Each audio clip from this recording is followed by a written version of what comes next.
here I am preparing for another larger work. This one I want to do for a demonstration for a group north of the river, but mixed techniques and methods for them. We only have 2 hours, so I've really got to push this one if I'm going to do one this size. But that should be fun for them, and fun for me as well.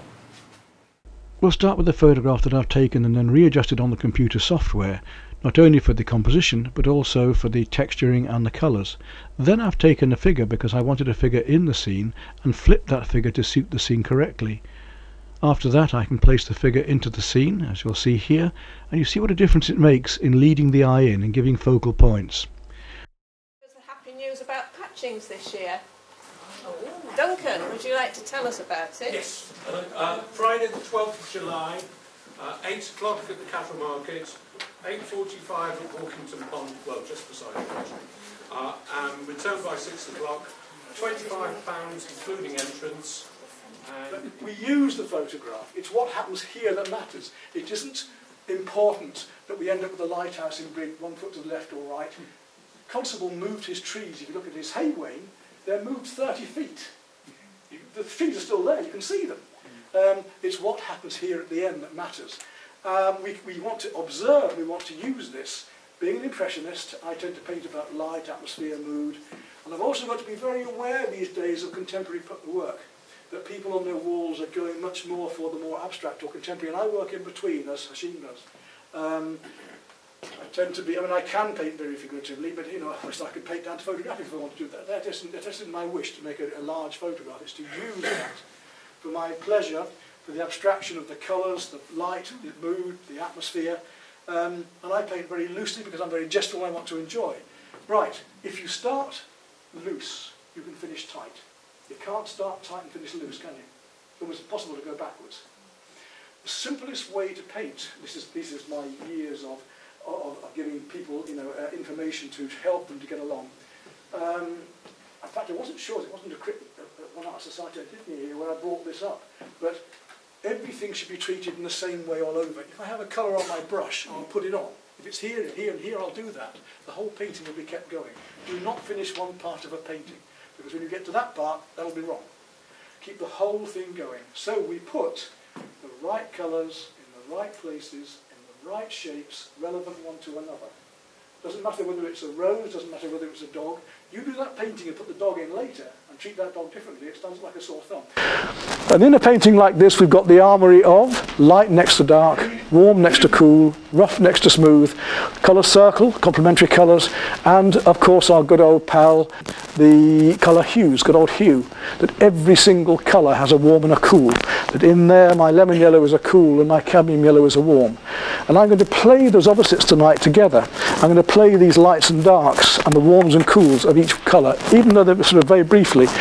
Deliberately got a dark here because it's going to help me with speed tonight, and I'm going to work from my mid-tones, as I quite often do, through to my darks and then back upwards and out to my lightest tones and finish with the lightest, and then at the end just go back in with a few points of darks.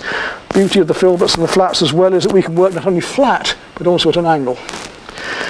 When you start off with the roller, I'm just going to bring this camera down onto here a minute.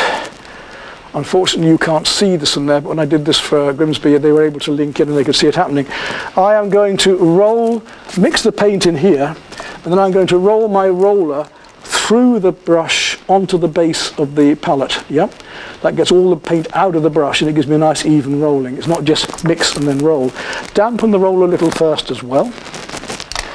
So what I want to do here, I don't want just stark black. I want to start getting a glow of colours already. I want to get this warm next to smooth. So immediately I'm going to take a bit of mid-purple, deep purple. So you manage with the lights out? Well, let's see what happens. Yeah, let's see what happens. That's all right. Yes, I'm fine. Yeah. What? So brush and roller, and now I'm going to run through that roller. Now, if I use less paint on the roller, I get a thinner coat, and I can get a glaze. So I don't want just this matte black. I very seldom use black. As an impressionist, there's no black and white, because if there is light, there must be colour in that white, mustn't there?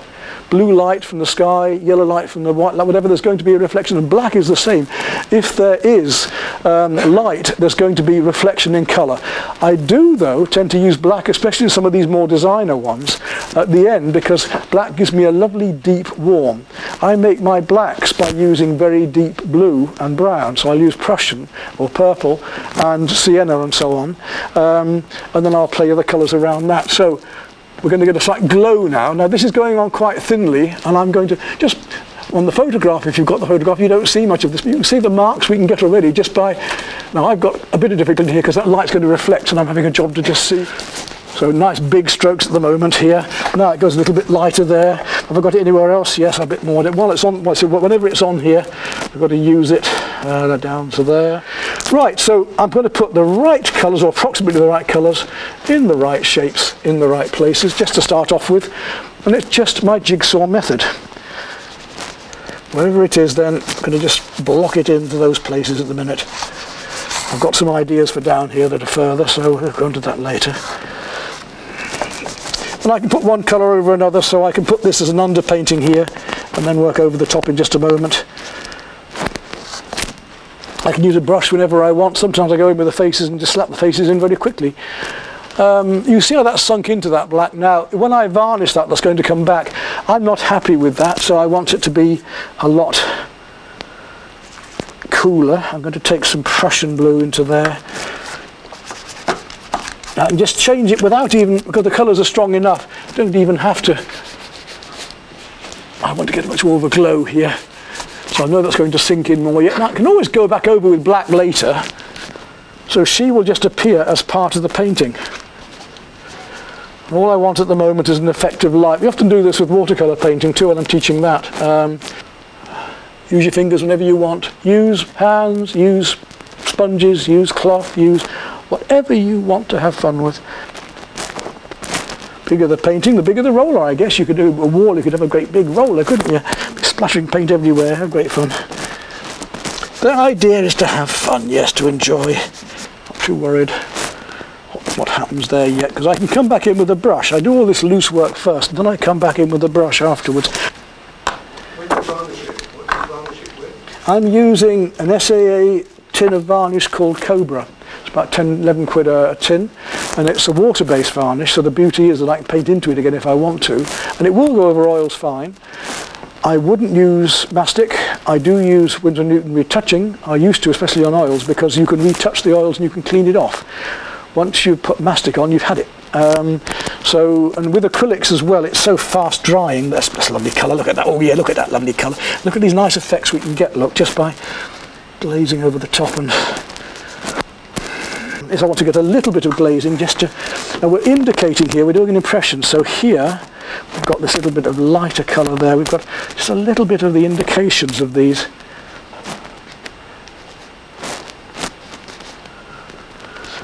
And back to here.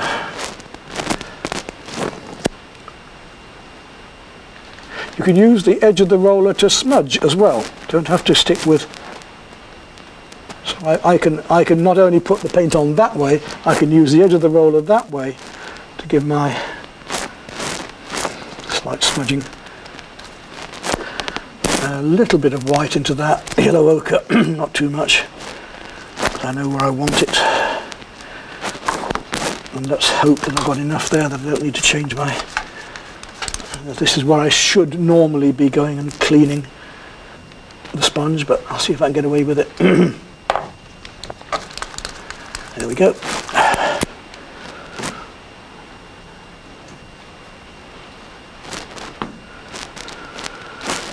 Bit pinker up here.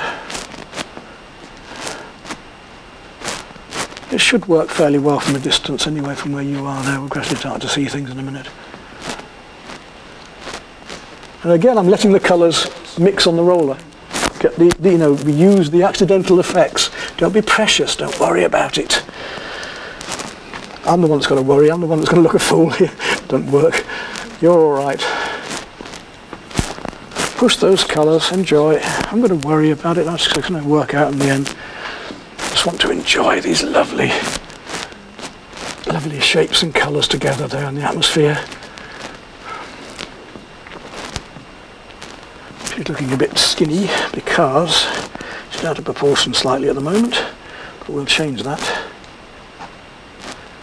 Let one colour come across another, that's something else. If we want to unite something with light, we want those to have soft edges and one colour coming across into another, not just blue sky, green trees, brown earth. There's one colour happening across. Several of them.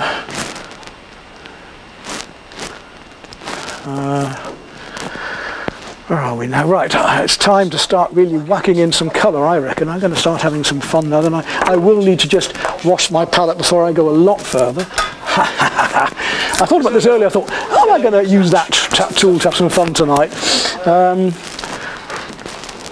it could be used in so many ways, from giving a bit more wet to the pavement to, let's have a look at these yellows and things up here. I'm going to take my ordinary palette knife. I want to get a mixture of these background yellows and oranges of the leaves, and then I'm going to paint the lights back in again across the top. So quite literally, let's have some fun and whack on some colours onto the edge of my knife here.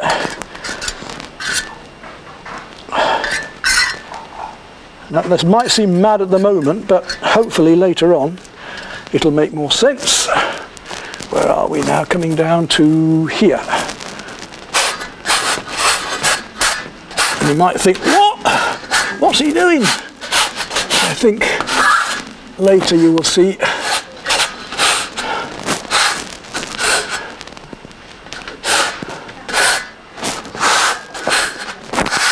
Because this is going to be background. These colours are just going to show through, glow through. But already you get the effect of light even with that. You know, loosen up, have fun, you know, play. I did a workshop with one of my acrylic ones where we did the whole Kennet and Avon Canal, the trees, the water, everything with fingers. Took them back to finger painting. And we did this lovely effect of the water and finger painting and the leaves and everything, and then just finished with the brush, putting a few branches in and tidying it up. Why do we have to go so traditional? You have to use a brush like this, you have to paint from left to right with a wash, you have to drive me mad.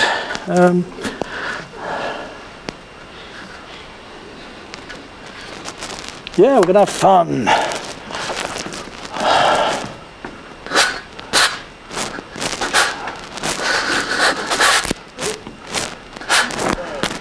Oh, you changed the whole thing now, spoiled it now.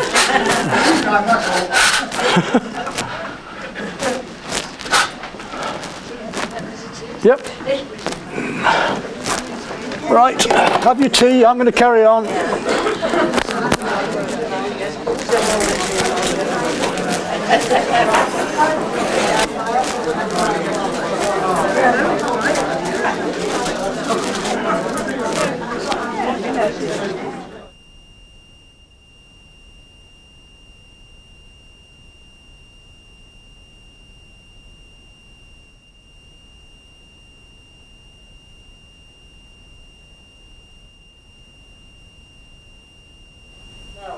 I'm going to go back to my painting knife, because I said I'm going to be using several different ways of painting. Now the sky, in photographs, when you take a photograph of a landscape, take three. Take one of the landscape, take one of the sky, and then take one of both. Because what will happen with a camera is it adjusts to the lightest and the darkest. It will make the darks very dark and you can't see anything, or the light's just white. So by experience you have to say, well, what colour am I going to have there? Am I going to have warms and cools one over another, or what? I'm going to start off with a cool yellow. I'm going to start off with lemon yellow and white. Just a touch of lemon yellow into that. And as we know, different types of paint, watercolour and oils and so on, some colours change. For instance, watercolour, Hazel Sowen taught me that aureolin yellow is a much nicer yellow than lemon yellow. That raw sienna is much nicer than yellow ochre, it's more transparent. We find that with oils and acrylics and so on as well at times. Lemon yellow is a rather insipid colour, and in fact this yellow I'm using here, which is the primary yellow, is a more opaque, much stronger yellow. And when I start to get these bits of light in, wow, you should start to see things happening. Now, I could use a brush for this. Big painting like this, I'll be using a 2 or 3 inch normally. I might come back in with that. I might come back in with a roller onto this to soften the edges in just a minute. What I want to do is just get this effect tonight to show you how we can play light against dark and warm against smooth and so on, and get these lights. You see the lights that I did earlier now, we're going to start losing them, those yellows, and they're going to show through as leaves. So I'm deliberately slapping on in a very sort of contemporary way, a slightly abstract way, my lights, letting those other colours show through to get the effect of light against it. And of course it's much lighter than that. So that now becomes softer. So it's a little bit slick tonight, this painting, in that I'm using these special effects. But when I shall work on this when I get home, I usually do work them a bit more and work into it. But sometimes, you just finish and it works. You can't always tell what's going to, how long something's going to take. If I want more detail, then like the Chinese, Japanese, to use the right brushes for their shapes. These filberts are perfect leaf shapes for doing leaves. So you get the right size filbert. In the same way I wouldn't try it in watercolour, I'd be using a nice little square brush for doing square windows. Why use a round brush? Ridiculous. Round brush, round hole, square brush, square holes. Why fight yourself? Working between alizarin crimson and well, that's yellow at the moment. But the main point tonight is you can see just how loosely I can start on, and how I can gradually work this up with those techniques. I can use smaller and smaller brushes to start to get the figures. For instance, if I now want to get, looking at this figure here, I've got some luck on it.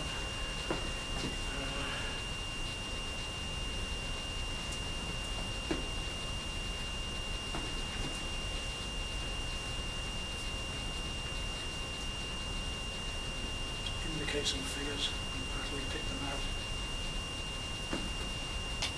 Ground, light against dark, one bit smooth, some adjustment. You can see as I gradually build up now, just a few details just to give you an idea of how you can make, you can pick out this figure more with highlights. So if I was saying about putting some cooler colours in here, let me just do that now with a fair size brush. I'll take a big velvet. And this is the beauty of these brushes, is that they are soft enough that I can lay, or should be able to lay paint across the top. So find a nice clean spot, with luck. Take some very light turquoise, very light. I could even use pink across it, but I want to use a bit of light turquoise to really get the feeling of the cool against this. And you see the difference as I put that blue in, how it gives that feeling of light through there immediately. So look at these different colours as well, and the way we can make them work for us.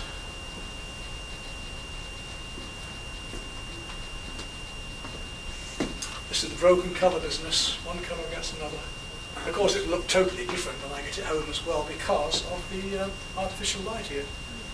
We've had some fun. You want to ask her, when you see her, have a joke, say, Pete says that you had great fun in a very large field when a bee went down your front once. She was painting miniatures, she was painting these miniatures and I was doing the big canvases, so there's disparity between us, you know. She was doing these little things on ivory, so I had a laugh at her because she gave me a piece and asked me to paint on it as well, and I did a little one, she did one of my larger ones. But yes, it was suddenly I was just sitting there minding my business, painting this beautiful scene of the Matterhorn, and she suddenly leaps up and starts running around the field, flinging clothes off, and I thought, well, what? So tease her about that. Right, just a minute. It's gone now. But I mean, you can see what I'm at, can't you? Yes. I've got to put it together, but how we can just with blobs of paint, the jigsaw method, right colours, right places, right shapes. It'll make such a difference. If I just do 1, 2, 3 marks there, a little bit here, you can just get the feeling of something happening. You know, a few marks like that can start to balance a painting. Okay? At the moment. Right! Right!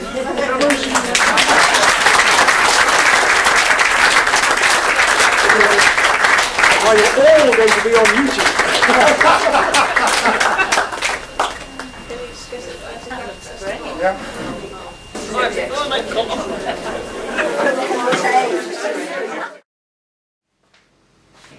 Well, this is the demonstration piece a day later, and it's quite different of course in daylight, and it's much brighter.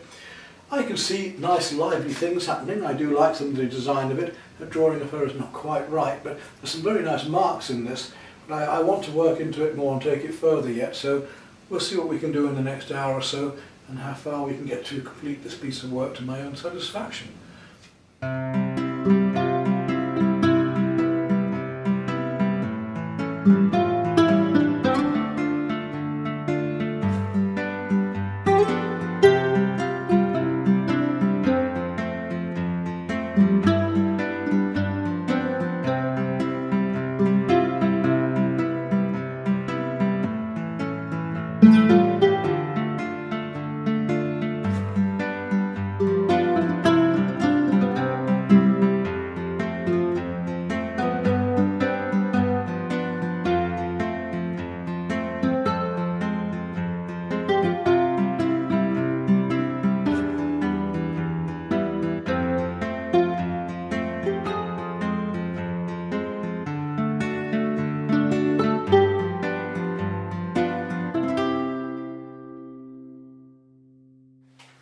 Well, here I am with the final painting then, very enjoyable, and lovely to be invited over to the Driffield Art Club, very much enjoyed it. I've just had a message saying they'd like me to go back next year and do a pastel on water, which would be rather nice. That'll be when I get back after autumn from France.